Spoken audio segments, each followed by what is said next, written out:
happened is this. The boy stayed home, had another fight with his father, stabbed him to death, and left the house at 10 minutes after 12. He even remembered to wipe the knife clean of fingerprints. Now, are you trying to tell me that this knife really fell through a hole in the boy's pocket? Someone picked it up off the street, went to the boy's house, and stabbed his father with it just to test its sharpness? No, I'm just saying it's possible the boy lost his knife and that somebody else stabbed his father with a similar knife. It's just possible. Take a look at this knife. It's a very unusual knife. I've never seen one like it. Neither had the storekeeper who sold it to the boy. Aren't you asking us to accept a pretty incredible coincidence? I'm just saying a coincidence is possible. And I say it's not possible. In a courtroom, the standard is hard evidence. Video footage, DNA, signed confessions. That's called evidentialism. The bases of our legal system. Truth based only upon what can be physically verified and formally submitted. It has its place. But let's be honest. When those who control the evidence also control the vault, what then? Transmission begins now. Enter the coherence theory of truth. It doesn't ask for isolated proofs. It asks, does this fit into a consistent pattern? In a world where truth is redacted, silenced, or spun, we turn to coherence. Witnesses, patterns, timelines, ideologies. We don't need a smoking gun. We need a trail of smoke that runs consistent across every room in the house. Let's begin with a group called the Venceremos Brigade. Born in the 1960s, it sent young American radicals to Cuba, Castro's Cuba, under the banner of solidarity.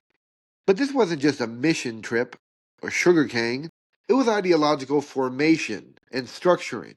In 1973, Karen Bass traveled as part of that brigade. Not once, repeatedly, she became a leader in Southern California, organizing future delegations and strengthening the West Coast pipeline to Havana.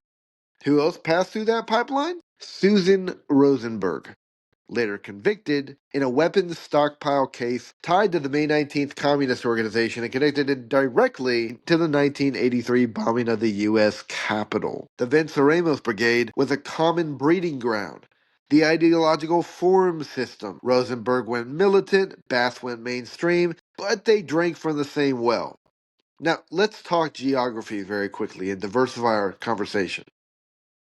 The 1983 bombing was in D.C., but Southern California was its staging ground. Before the Capitol bombing ever went off, a wave of militant action stirred in L.A. Radical leftists, ex-Weather Underground operatives, and Castro sympathizers. These weren't strangers to Karen Bass's world. They were adjacent.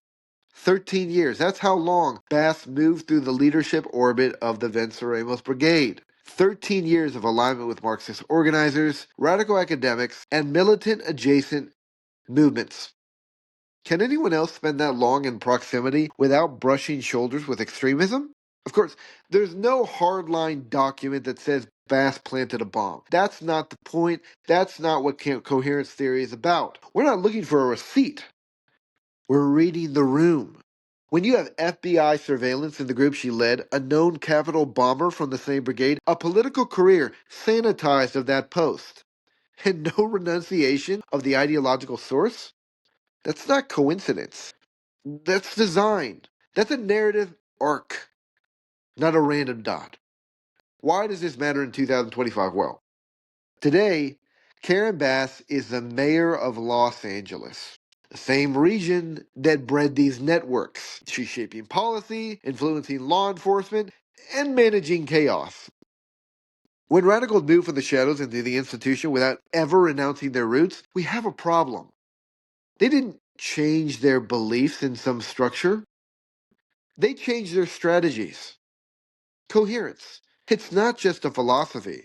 It's how you know what they never wanted you to see. You have to connect what's already there.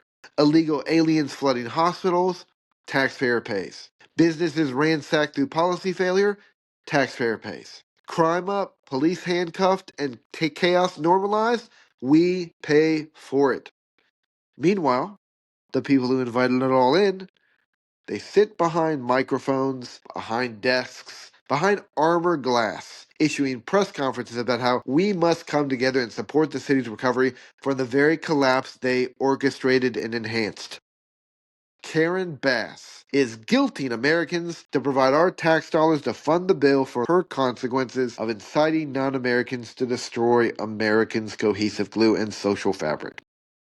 I am Chase Parrish, and this is Red Space.